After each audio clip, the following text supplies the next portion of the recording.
Good morning, everybody. Welcome to another video. So I had an idea for today's video.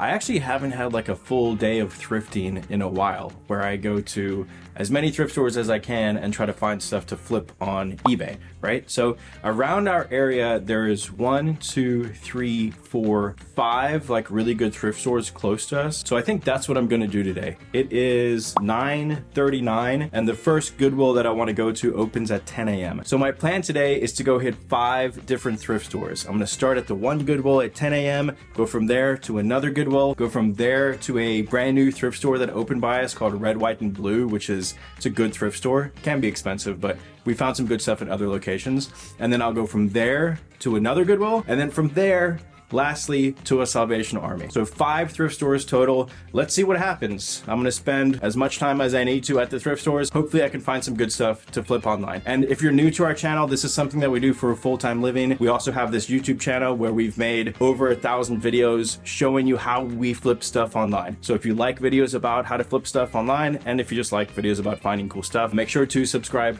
to the channel. All right, let's go have some fun. First stop is gonna be Goodwill. Walking into the Goodwill, the first thing I found on the racks were these Harley Davidson hoodies. $7 a piece. There was this nice size extra large, like orange Harley Davidson 2018, I think, on the front of that one, with the little McDermott's Harley Davidson Lake George hit on the back. And then there was this other one that just said Harley Davidson. Again, same price, $7.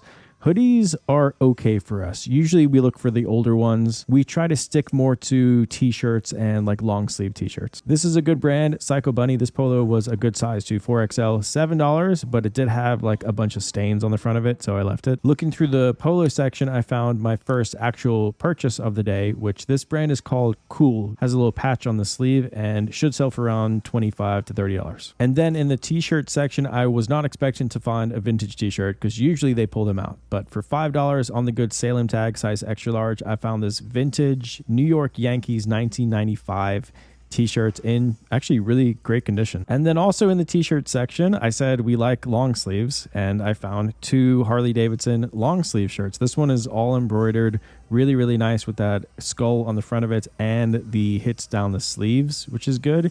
And then there was another one with the Harley Davidson on the back. Again, Lake George, $5 a piece, same size. I'll try to list them together. So pretty much what I expected at this Goodwill. They don't put too much good stuff out on the racks anymore. Most of it ends up either going to their e-commerce or going behind the glass shelf. Anyway, first stop done. It is 10:46 and I am off to the second location, which is also a Goodwill thrift store. So walking into this Goodwill, not busy at all. I was really excited. I thought that there would be some great stuff in here. I found this amazing Mary J. Blige graphic t-shirt, but it was a newer one and I was really sad. I was hoping it would be vintage and it would be worth a ton of money, but newer and not worth that much. Unfortunately, that's the way that it goes sometimes. I want to show you the reality of thrifting as well. I didn't buy anything at this thrift store. Wasn't a whole lot really new stuff in there to look at, but didn't buy anything, didn't find anything that was worth it for me to buy to resell. And that's just the way that it is sometimes. I know that like TikTok, Instagram Reels, YouTube Shorts sometimes glorify reselling, and you think if I'm not finding a home run at every thrift store, then I'm not doing it right. But more often than not, we're going into a thrift store and buying like 1 or 2 things, or sometimes we find nothing. So that's just the way that it is. Nothing at this Goodwill, but I have high hopes for the next thrift store. Like I said, it's a new thrift store that opened by us, but it's a chain of cash only thrift stores called Red, White, and Blue. And we've found some of our best finds at these thrift stores over the years. So that's my next stop, the Red, White, and Blue thrift store. Hopefully I can find some amazing stuff at this next stop. I decided to take a look through the t-shirts first at this thrift store, and I actually found this really cool little single stitch, cute otter t-shirt, Monterey Bay Aquarium, size medium, so you know, okay size, only $3. I think it's a good piece. The graphic's nice, cute little otter. You know, maybe we can sell it for $10. And then my heart was broken. $50 price tag on this vintage t-shirt. Yes, it was new with tags. Yes, it's a cool t-shirt, but I mean, even like, I don't think I could sell this thing for more than $20, $25. So the prices were definitely high at this thrift store. You had a Robert Graham shirt, again, $35. That's all the money on this shirt. Maybe even more than what I could get for it on eBay. I flipped through as many of the shirts as I could, and I did find this was a good brand back in the day, Mizzen in Maine, for $8. Probably still a good one if you could lot it together. but it's a brand that we kind of have stopped buying because the prices aren't as high as they used to be. I did find this vintage Wrangler pearl snap shirt for $5. If it was a better pattern, if it had like brighter colors or embroidery or something, I would have picked it up. But for $5, it was just a little bit too plain, so I left it behind. And then in the shoe section, I found this pair of shoes, which I've sold this brand before, and I thought this was very Florida with the pink flamingos on it. The brand is called Bion, I think, Biion. They're like these golf kind of Crocsy type shoes, and I've sold them for around $40 in the past. Another bit of a disappointing stop. Very expensive store. I think because they just opened up and they do like a discount program where stuff eventually goes 25% off, 50% off, then 75% off. The prices are very high to account for that, you know, started to happen.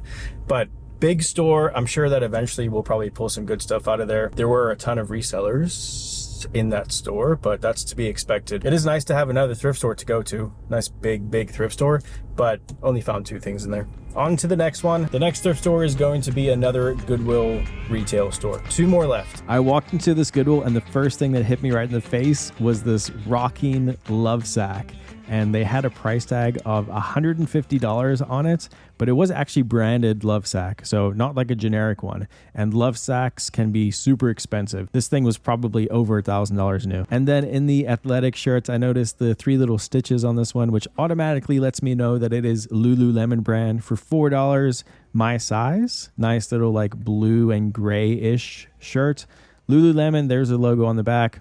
Definitely picking this one up for myself. Back in the t-shirts, I found this really good graphic, Polo Ralph Lauren. This specifically is called the Polo Bear graphic, and for $7, cool design. It's like a racing bear.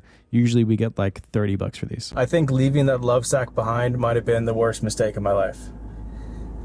$150, honestly a good deal. It's probably like $800 new for that thing. It is discontinued. It was called the Rocker. I sat in it though and it wasn't super comfortable, but for $150, man, those things are so expensive. We have like just the regular big beanbag love sacks and they're very comfortable. That one just wasn't as comfortable, and I called Allie. I FaceTimed Allie and I showed her. She was like, yeah, if it's comfortable, get it. But I sat in it and it just wasn't that comfortable. So anyway, 4 thrift stores down. It's 2 p.m. and I'm about 10 minutes away from our last thrift store stop, which is going to be a Salvation Army family store. I looked all over the Salvation Army. I went through the clothes, I went through the electronics, and there was nothing to be found.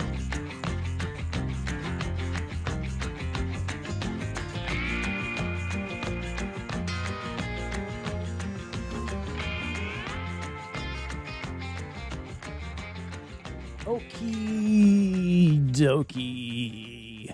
So if you've watched our channel for a while, you'll know something about me, and that something is that I am a bit of a numbers nerd. I like to know the actual real numbers of reselling, no fluff. I like to show the reality, basically, of this business, because like I said earlier in the video, there's a lot of people that just only show the wins. They show this kind of false reality of reselling, and I want you to understand the actual true numbers. So this is how I'm going to end today's video. The second half of this video, you saw me sourcing stuff. The second half of this video, I want to break down the actual numbers from me going out sourcing. So the first thing that we have to start with is how much time did I spend sourcing? Well, I started at 10 a.m. at that first Goodwill, and by the time I ended my sourcing trip at that Salvation Army, it was 3 p.m. So that's a total of 5 hours. I wasn't able to find that much stuff, so I only spent $45 out there. So our cost of goods, COG, our cost of goods is $45. Now let's talk about what I bought to resell. The first thing, the Harley Davidson long sleeve shirts. You had that Willie G skull, nice embroidered one, and then the other shield one.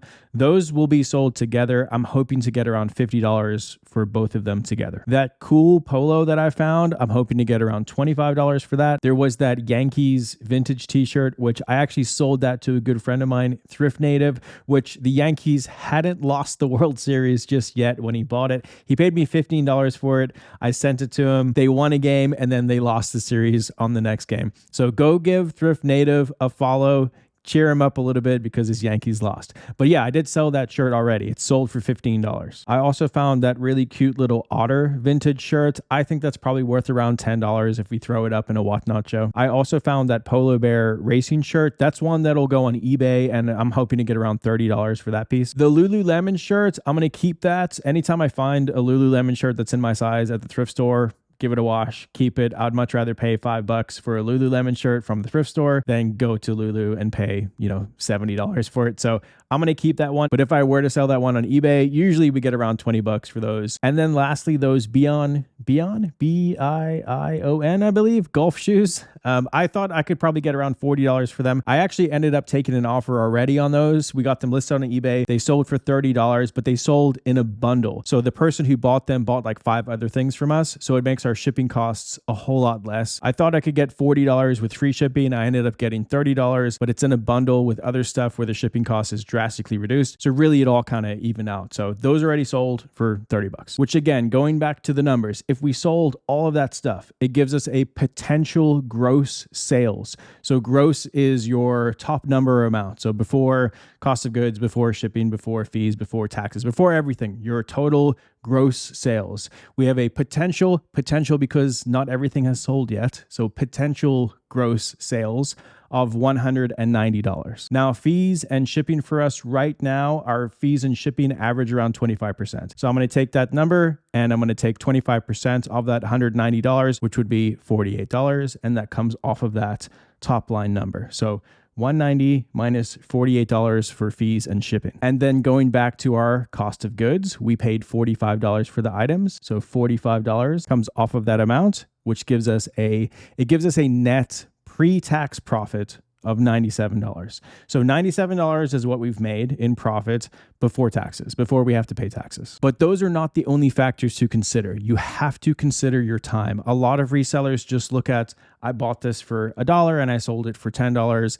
but they don't look at their actual time spent doing it. Time sourcing, but not just time sourcing, time taking pictures, time shipping, time listing the items. So to account for the extra time to do those things, I'm going to add in another 2 hours on top of the 5 hours that I spent sourcing, which gives us a total working time of 7 hours. Okay, so now if you take that $97 pre-tax net profit, right, $97, and you divide that by the total hours spent working, 97 divided by 7, that gives us a total of $13.85 per hour. So if we looked at this like a normal everyday job and we said, okay, I'm going to spend 40 hours a week doing this at $13.85 an hour, that gives us a total of $554 per week. Now, if we take that and we look at it per year and we go, the average person in America anyway, is working around 48 hours a week, that gives us a total of $26,592 a year. And that is pre-tax. So that is your pre-tax net profits.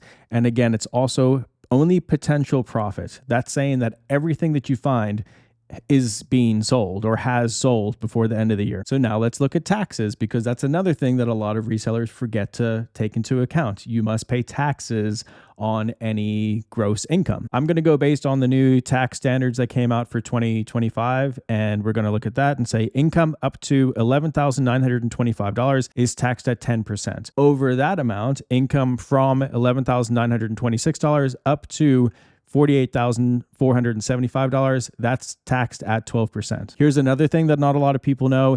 Tax rates are progressive. So you pay 10% on that first amount up to that 11,000, just under 12,000. You pay 10% tax on that amount, and then you only pay 12% tax on the money over that. So for today's example of an annual income of $26,592, your actual tax rate on that money would be $2,952, which would give us a post-tax income of only $23,640. Now, again, that's just assuming that every day would be like the day that I showed you sourcing. Some days are obviously going to be better than others, but that is an example, right? That was me actually going out, working for 5 hours, sourcing for 5 hours, and this is all I found. And with the median income being $48,000 in America right now, you can take a look at those numbers and you can go, okay, if this is what I am actually doing, if I'm looking at these numbers and if you're getting the same kind of results, just going to thrift stores, it really would not make sense for most people to thrift full-time. And again, I'm breaking down these numbers not to discourage people from becoming resellers. We are resellers. We've been full-time resellers